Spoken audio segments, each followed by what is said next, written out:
Hi everyone. Pregnancy के दौरान bleeding होना, क्या इसको इग्नोर करना चाहिए? प्रेगनेंसी के दौरान ब्लीडिंग हर माँ को डरा देती है, रिलेटिव्स डर जाते हैं, घर वाले डर जाते हैं। लेकिन इग्नोर करना और बार बार डॉक्टर के पास जाना, ये दोनों ही चीजें अलग अलग है।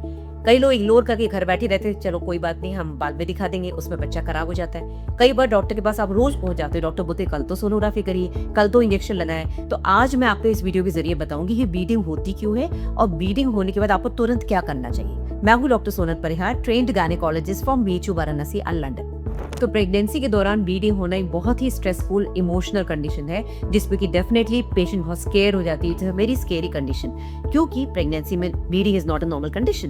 बट क्या हर ब्लीडिंग मिसकैरेज का इंडिकेशन होती है? क्योंकि आपको ये समझना जरूरी है कि ब्लीडिंग के बहुत तरह के अलग अलग रीजंस होते हैं। तो क्या रीजंस होते हैं जिसमें आपको डरने की जरूरत नहीं है? मैं आज आपको सिंपल शब्दों में स्टेप बाय स्टेप समझाऊंगी कि प्रेगनेंसी के हर स्टेज में ब्लीडिंग के क्या रीजन होते हैं, आपको क्या करना चाहिए। तो शुरुआती जो 3 महीने होते हैं प्रेगनेंसी के, फर्स्ट ट्राइमेस्टर, उसमें ब्लीडिंग ज्यादा देखने को मिलती है, क्योंकि उस समय ऑब्वियसली प्रेगनेंसी को ज्यादा रिस्क होता है। बहुत तरह तरह के रीजन होते हैं। एक रीजन होता है इम्प्लांटेशन ब्लीडिंग। जब आदमी का स्पर्म और औरत का एग मिलते हैं, फर्टिलाइजेशन होता है, तो 3-4 दिन बाद वो लुढ़क के यूट्रस के अंदर आता है। जैसे ही वो बच्चा जाइगोट अंदर यूट्रस के अंदर अपनी जगह बनाता है, तो उस समय थोड़ी बहुत कैपिलरीज बर्स्ट होती है और आपको हल्की सी ब्राउनिश डिस्चार्ज या पिंकिश ब्लड आता है, और उसमें कोई पेन नहीं होता है। और इस समय तक आपको अभी तक पीरियड नहीं आया, आपका पीरियड मिस भी नहीं हुआ है, क्योंकि ओवुलेशन 14 दिन पे हुआ, उसके में भी आप 15वें दिन पे प्रेग्नेंट हुए, आपका फर्टिलाइजेशन हुआ, 18वें या 20वें दिन पे बच्चा यूट्रस के अंदर आया, तो पीरियड आने के 10 दिन पहले आपको हल्की सी स्पॉटिंग हो गई, वो इम्प्लांटेशन ब्लीडिंग होती है। लेकिन अगर ये ज्यादा हो रहा है, हेवी ब्लीडिंग हो रही है, ज्यादा रेड हो रहा है, तो फिर आप डॉक्टर के पास जाइए। कभी कभी ये केमिकल प्रेगनेंसी में कन्वर्ट हो जाता है, कभी कभी ये एक्टोपिक प्रेगनेंसी का भी इंडिकेशन होता है, तो इसको इग्नोर नहीं करना है अगर ये ज्यादा है। इम्प्लांटेशन ब्लीडिंग जनरली 1-2 दिन रहती है, उसके बाद अपने आप ठीक हो जाती है। बट ज्यादा है तो ऑब्वियसली आप डॉक्टर के पास जाएंगे। उस समय आपको ऐसा लगेगा कि शायद आपको पीरियड्स जल्दी आ रहे हैं, आपको पता ही नहीं चलेगा कि आप प्रेग्नेंट हैं। बाकी रीजंस फर्स्ट ट्राइमेस्टर की ब्लीडिंग के जनरली हार्मोनल होते हैं। बच्चे को कोई हार्मोनल इशू है, बच्चे को कोई क्रोमोसोम प्रॉब्लम है, या फिर अंदर बॉडी के अंदर कुछ कमी है जिसमें से बेबी अबॉर्ट हो रहा है। सेकंड ट्राइमेस्टर यानी कि 4th मंथ स्टार्ट होने के बाद 4th, 5th एंड 6th पे ब्लीडिंग अनकॉमन होती है, इतना कॉमन नहीं होता है। जनरली या तो ये सर्वाइकल इनकॉम्पिटेंस की वजह से होती है, यानी कि आपके बच्चेदानी का हु या तो वीक है, वो खुल रहा है, तो वहां से ब्लीडिंग शुरू हो गई है, या कि वहां कोई पॉलिप है, या कि कोई घाव बना हुआ है जिस वजह से ब्लीडिंग हो रही है, या फिर कभी कभी ये थोड़ा डेंजरस हो सकता है, अंदर प्लासेंटा जो आंवल है वो नीचे आई हुई है, वो बीट कर रही है। अब आंवल मैंने आपको कई बार बताया कि 20 हफ्ते तक आंवल अपनी जगह लेती है, तो 16वें हफ्ते पे जब आपको प्लासेंटा प्रीविया बताया जाता है, यानी कि चौथे महीने में,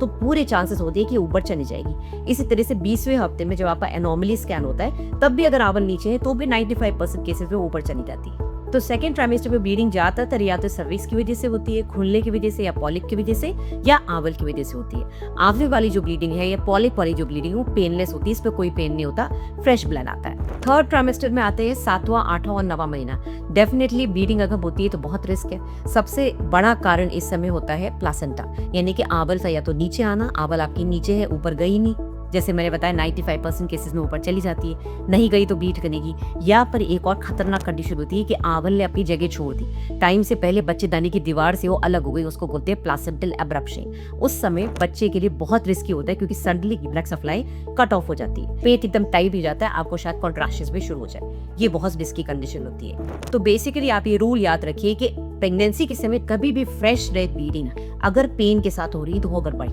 पेन नहीं भी हो रहा है तो भी फ्रेश रेड ब्लीडिंग को इग्नोर ना करें।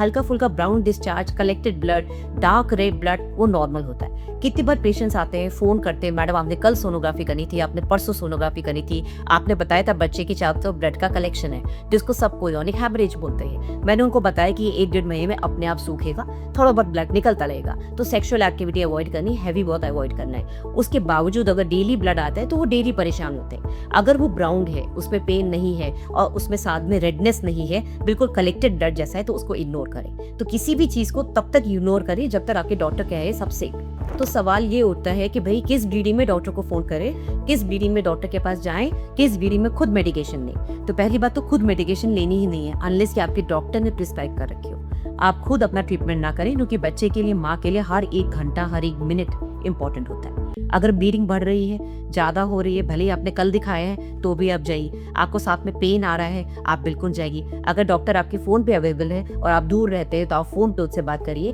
डिटेल्स बताइए कि आपको इस तरह की ब्लीडिंग हो रही है, इस तरह का पेन हो रहा है। जनरली जो डॉक्टर आपको शुरू से ट्रीट कर रहे हैं आप उन्हीं को कॉल करें। इमरजेंसी में किसी नए के पास जाओगे तो उनको वापस से डिटेल्स समझने पे टाइम लगेगा। तो बेसिकली आपको इग्नोर नहीं करना है, आपको क्या करना है, थोड़ा सा रिलैक्स होना है, बिल्कुल तैश में आके एकदम भागना नहीं है, सोचना है, समझना है, बात करनी है हॉस्पिटल में डॉक्टर से और इग्नोर ना करके टाइमली डॉक्टर के पास पहुंचना है, खुद ट्रीटमेंट नहीं करना। ब्लीडिंग वाले केसेस में एक बहुत इंपॉर्टेंट चीज है बेड रेस्ट। आपको डॉक्टर हमेशा बेड रेस्ट बोलेंगे, आपको बोलेंगे कि आपको भारी काम नहीं करना है, आपको सेक्सुअल एक्टिविटी नहीं करनी है। तो भारी काम मतलब कि ये नहीं कि आप बिल्कुल ही लेट गए, किचन में भी नहीं जा रहे, थोड़ा बहुत चलिए, टॉयलेट तक जाइए, लेकिन हाँ भारी काम जिससे पेट पे जोर पड़ता है या फिर सेक्सुअल एक्टिविटी जिससे पेल्विक प्रेशर पड़ता है, ये नहीं करना है। अब ऐसे टाइम पे ट्रैवल करना भी थोड़ा मुश्किल होता है। तो अगर आपको लगता है ज्यादा ब्लीडिंग हो रही है, रिस्क ज्यादा है, तो भले ही आप किसी और डॉक्टर को दिखा रहे हैं जो बहुत दूर रहते हैं, उस समय इमरजेंसी में किसी लोकल डॉक्टर से आप बात करके उनके पास चेक चाहिए दिखाने के। एक मिथ है जो मैंने पेशेंट से सुना है, हालांकि बहुत कम ऐसा होता है कि पेशेंट ऐसा समझे।